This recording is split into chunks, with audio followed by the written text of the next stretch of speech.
উত্তরাঞ্চলের আকাশ জুড়ে আবারও জ্বলে উঠেছে মশাল। তিস্তা বাঁচানোর দাবিতে হাজারো মানুষের পদচারণায় মুখর রংপুর বিভাগ। লালমনিরহাট, রংপুর, নীলফামারী, কুড়িগ্রাম ও গাইবান্ধায় একযোগে 11টি পয়েন্টে জাগবাহে তিস্তা বাঁচাই স্লোগানে জ্বলে ওঠে মশালের আলো।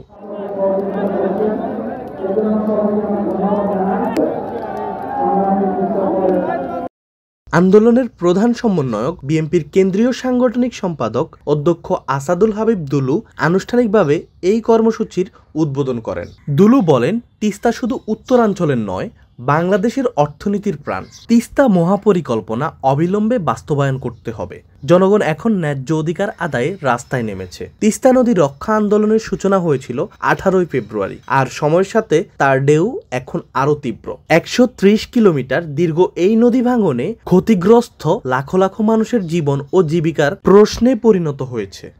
তিস্তা বাংলাদেশের সমস্যা, এটি জাতীয় সমস্যা। বেশি ক্ষতিগ্রস্ত জেলা হচ্ছে আমাদের নীলফামারী, রংপুর, লালমনিরহাট, কুড়িগ্রাম এবং গাইবান্ধা।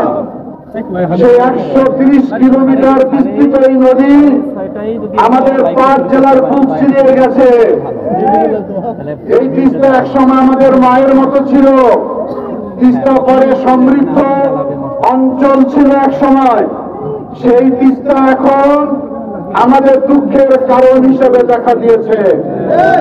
এই তিস্তা যখন পানি থাকে না, শুকনা মৌসুমে শুধু ধুধু বালুচর, আর বর্ষাকালে বিনা বৃষ্টিতে উজানের পানি, ভারতের পানি আমাদের লোকালয় সয়লাভ করে ফেলে। আর বাড়ি ডুবে যায়, মানুষ আশ্রয় নেওয়ার জায়গা পায় না এবং ভাঙনের মুখে পড়ে হাজার হাজার পরিবার। দুলু সতর্ক করে বলেন, তিস্তা মহাপরিকল্পনার বিরোধীরা জাতীয় শত্রু হিসেবে চিহ্নিত হবে। সরকার যদি নভেম্বরে কাজ শুরু না করে, তবে রংপুর বিভাগ অচল করে দেওয়া হবে বৃহত্তর আন্দোলনের মাধ্যমে। এই কর্মসূচিতে অংশ নেয় স্থানীয় রাজনৈতিক দল, সামাজিক সংগঠন, ছাত্র ও যুব সমাজের নেতাকর্মীরা।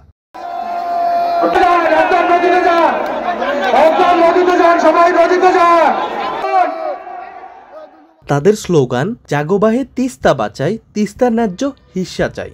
দীর্ঘ অবহেলায় তিস্তার বুক জুড়ে জেগে উঠেছে চর, বিলীন হচ্ছে কৃষি জমি ও বসতবাড়ি। মানুষের আশা, মশালের এই আলো এবার তিস্তার বুকে নতুন জীবন ফিরিয়ে দেবে।